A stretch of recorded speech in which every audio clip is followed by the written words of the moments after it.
The Immaterium, better known as the Warp, has become more and more of an infringement on the denizens of the galaxy as the millennia have passed. This once semi-becalmed dimension has become a twisted, tumultuous nightmare with the rise of the Chaos Gods, and I think all of us are at least conceptually aware of what it can do since the appearance of the Cicatrix Maledictum. But whilst the Warp is dominated by the ruinous powers and their demons, there is more lurking beyond the veil of reality than you might expect. They are comparatively rare, but with the Immaterium waxing strongly, it is only right that their existence be documented, if only to make the galaxy aware. Classifying them will be difficult and information is limited, but in the most general sense, they are categorized as warp entities. This is Tactica Imperialis, and welcome to 40k Stories. Defining what a warp entity is can be a headache in itself. For example, are they beings that inhabit the warp, or were they spawned from the Immaterium itself? And what are they made of? Condensed warp energy, warp-tainted physical matter, some hybrid of the two? Does sentience come into the classification, and if it does, then how do you classify sentience for a warp-based being? And all that excludes demons from the discussion. They are purely warp-based, but they're spawned from the will and power of the Chaos Gods. So are they warp entities, or are they something else entirely? How the term warp entity is defined will likely be contested by those scholars in the know for the rest of time, but these are the parameters that I'm going to work with. For this log at least, a warp entity is any creature of the warp not classified as a demon, most of which I've discussed in logs in the past. This also extends to mounts used by demons such as juggernauts, which are usually considered demonic beasts as a subset of demons. Typically, if not always, warp entities are not twisted creatures of the Materium, but instead are native to the warp itself, and so can be assumed to be made of warp stuff, if you will. From what little we've seen of them in real space, they can be assumed to be at least somewhat sentient on the whole, though almost every interaction with them has implied malevolent intentions towards the denizens of reality. Whether they are actually malevolent is a philosophical debate I'm not having at this time, and there are exceptions. With all that in mind, is there anything that we do generally know about warp entities, and how does it compare to demons, to see whether the latter is a subset of the former, if nothing else? Many warp entities are drawn towards psychic mortals, either because of their natural abilities or because of their souls that are known to shine brighter in the warp. Differently to demons, however, some warp entities seem able to live in real space almost permanently, even when warp rifts are not present. However, they can be stopped by a Gellerfield or an equivalent when a ship travels through the warp, though the odds of trouble with non-demons is much lower than the Neverborn from what records we have. Aside from that, most of what we know about warp entities is best explained on an individual basis, and there will always be exceptions that vaguely prove the rule. So let's get onto that and discuss a few famous individual entities. Whilst most warp entities are broadly unknowns, there are a couple we actually know quite a lot about. This won't be a complete bestiary, but I'll do what I can. The best known, actually, is one that's been around longer than most sentient races in the galaxy have, and are the closest race we have to god-killers, after a fashion at least. Yes, I see you over there, Necrons. The Katana's still alive in shards, it doesn't count, and the one you killed, well, we're not getting into that today. I speak of the Enslavers, sometimes known as the Sirens or the Krell, large bulbous warp entities that are able to form mental bonds with mortals, particularly psykers. A group of them can use this ability to transform a psyker into a warp gate of sorts, allowing another group to enter reality and repeat the process over. Even protected psykers, such as the astropaths, are not safe, though it is trickier to do and would allow for anyone nearby to attack. But that's not what causes the Enslavers to be so feared and lethal. Instead, it's the ability that gives them their name. They have the ability to mentally dominate or enslave several individuals at once, even non-psykers, which are typically the only viable targets for demonic possession. Combine this with the gate-creating ability we just mentioned, and a couple of enslavers can easily take over a few individuals, invite more via latent psykers, and essentially take over an entire planet without anyone ever noticing.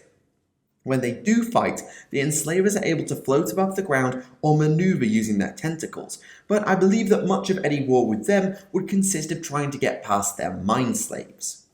However, there was a time when the enslavers were arguably the most powerful entity in the Immaterium despite hailing from the warp, a time where, in essence, they wiped out entire species. Following the cataclysmic war in heaven between the newly transferred Necrons and the Old Ones, the enslavers were drawn into the galaxy in vast numbers. The Old Ones had created many species to aid them in this war, including the Krorks and the Eldari, and a good chunk of these creations were psychic, perhaps due to the Catan and the Necrons having no psychic potential or defense. Unfortunately, all this power greatly disturbed the warp, which was predominantly peaceful at the time. It was millions of years before the awakening of the Chaos Gods, and some say that the ruinous powers had barely begun to form at this point due to the state of the Immaterium. It is theorized that many of the dangerous warp entities were perhaps created due to this disturbance, or perhaps they were simply unable or unwilling to enter reality beforehand due to the becalmed nature of the Immaterium. Either way, after the defeat of the Old Ones, but seemingly before the betrayal of the Catan and the hibernation of the Necrons, the warp broke through with the enslavers swarming across reality. Dominating the new races and using the prolific psykers as conduits, the enslavers were a plague on the Immaterium, perhaps even more effective than the Tyranids by some measurements. It was mass genocide, and the enslavers are said to have left the galaxy a wasteland. Not a lifeless one, to be sure, the Eldari would rise again and life still exists, but a wasteland nevertheless.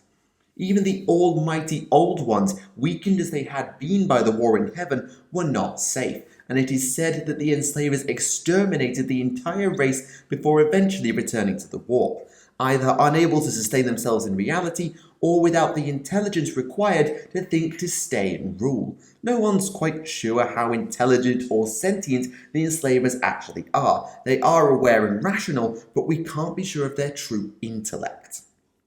Since then, enslavers have thankfully been very rarely seen, and part of me wonders whether this is in any way correlated to the rise of the Chaos Gods. The enslavers have a physical form despite being warp entities, so maybe if slain by, say, a demon, they stay dead rather than reincarnating within the warp, and thus they've been hunted to near extinction by the Neverborn. We believe, though, that they are not extinct, as rumours persist of possible enslaver influence in the Jericho Reach, and with the opening of the Cicatrix Maledictum and the ongoing Noctis Aeterna in some areas, it may be that more cities or worlds are under their sway. Though the enslavers are confirmed as warp natives despite their physical forms, another warp entity has managed to infest the Immaterium and even the Webway. Some suspect it may actually be from the Labyrinth dimension, though it shares many features with those of the warp, and so it is classified as a warp entity. These are the Psychneuein. Apologies if I butchered that pronunciation, get used to it, I'm afraid. These insectoid entities are often longer than most mortals are tall, and whilst they present the greatest threat to psykers as you might expect, they are no slouches as fighters when they are fully grown.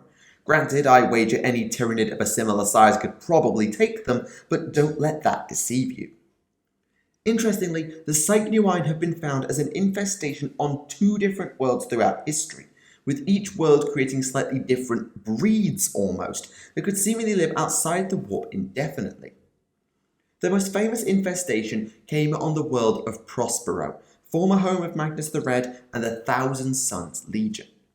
The Psychneuein were believed to have appeared on Prospero during the Age of Strife, around the time of an explosion of psychic activity and ability among the Prosperine people. The main method of attack for the creatures known as the Mind Parasites is also their primary reproductive method. They infest the minds of latent psykers with their eggs, which hatch after a short gestation period and then emerge after consuming the psyker's brain. Even latent psykers are not safe from this, and the Psychneuein of Prospero were said to be capable of laying by projection rather than doing it manually, making them able to do it with minimal risk to themselves if true. The infestation was so vast and widespread that it all but wiped out the people of Prospero. Some legends say that it all happened in one night, which is possible but unlikely. It may be a reference to old night being conflated with the idea of a single night as the age of strife went on and they were wiped out. However long it took, the Psychneuein nearly left Prospero barren and devoid of sentient life, but the remaining survivors were able to get a grip on their psychic abilities. It may be that untrained or otherwise unaware psykers are much easier targets for the mind parasites. These survivors would go on to found Tactica, the only city that would ever be founded on Prospero before the invasion of the space wolves that destroyed it. Beyond Tactica, the rest of Prospero was known as the Desolation, a wasteland of ruins still inhabited by the Psychneuein. I don't doubt that many Prosperines died to them over the millennia after the founding of Tactica and even after the coming of Magnus. Only once are we knowing that someone survived an encounter with them, and that was only because a Thousand Sun was able to essentially perform psychic surgery. Of course, Prospero is a broken world these days, but I wouldn't actually be surprised if some corners of the planet of the Sorcerers, now Prospero's neighbour, would also end up playing host to the Psychneuein. The second major infestation in real space that we know of came on the ice world of Mara, a former penal world found in the Calixis sector of Segmentum Obscurus. How the Psychneuein came to this world is unknown, but the Maran strains seem to vary slightly from their Prosperine counterparts. As far as what limited records we have suggest, I'm going nowhere near the place given my own abilities. They do not have the ability to project their eggs and must lay them manually, though making a nest out of a psyker's brain is still the attack and reproduction method. The gestation period also appears to be longer, with the psyker gradually losing the intelligence and falling victim to their own abilities before the larvae are spawned. Once out, they can transform to their adult form in case of severe harm and remain highly infectious to others, but they are generally weak and rely on numbers not to be exterminated. If they do reach adulthood though, Maran Psychneuein are said to be able to read or at least sense the minds of others and become incorporeal, making them highly dangerous and able to ambush and infest a new host. Whether Prosperine or Maran, let's just say I don't want to be anywhere near even an individual Psychneuein. And with the Psychic Awakening creating more and more psykers, I wouldn't be surprised if a few more infestations have popped up across the galaxy. The Enslavers and the Psychneuein are the best known warp entities in terms of detail and history, so we'll conclude today by rattling off a little bit about a few other interesting ones. Probably the biggest warp entity not classed as a Chaos God would be the Void Whale, a truly gargantuan creature that is capable of supporting an entire ecosystem in and on itself. Able to traverse the warp and the Immaterium with equal proficiency, I've yet to record an incident of a hostile Void Whale, but the creatures it carries within can be incredibly vicious. Take, for example, the Remora, bipedal vampiric creatures known to have made their home in at least one Void Whale. Said whale was massively mutated, and when a Space Wolves force was able to destroy it by planting thermal charges, they left an entire gas belt behind, basically made of the corpse.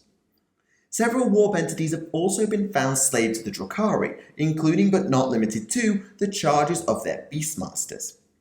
The majority of these creatures are other species from real space, but the Chimerae are actually warp entities, formed around nightmares on demon worlds and existing in a sort of spirit world, if you will. Capturing them requires the Beastmaster entering a dream state to lure them into reality, but even then they are not truly real and have been known to fade out, for want of a better term. The other commonly seen warp entity among the Drukhari, well, maybe common's pushing it, but certainly not unique, is the Medusae. Despite their name's implications, they are in no way serpentine, and instead they are dream-eating parasites that can be latched to the face of a host in order to manifest. They are also empaths, able to cause intense emotional suffering and even rendering comatose any who they look upon. Sometimes found attached to a host as part of an Archon's court, the Medusae are also prized as delicacies. Emotional replays can be achieved through the consumption of the creature's brain-like parts, allowing for the reliving in full of a real space raid. I'm not sure how good this is as soul rejuvenation, but it's certainly going to be fun. There are a myriad of other warp entities, but the last one up for discussion today is the creature known as the vampire, spelt with an I and not to be confused with the abhumans or necromunda, spelt with a Y.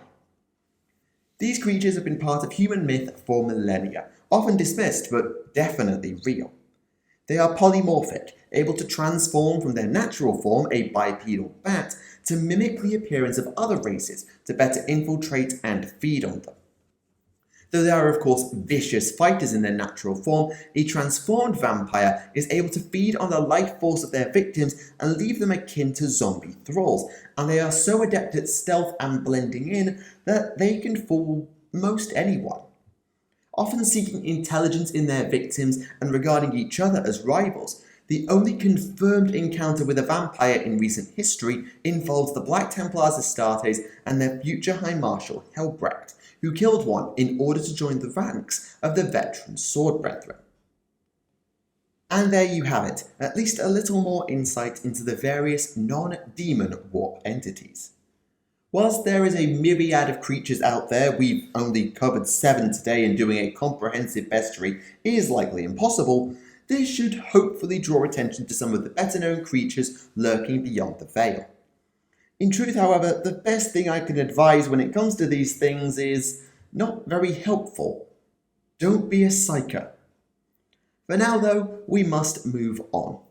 Next time will probably be a shorter log, but I think it will provide a measure of insight into the warp and some of its most powerful denizens, as well as their effect on the species that, at least after a fashion, worships them. Thank you for watching Tactica Imperialis, and I'll see you all again. Goodbye.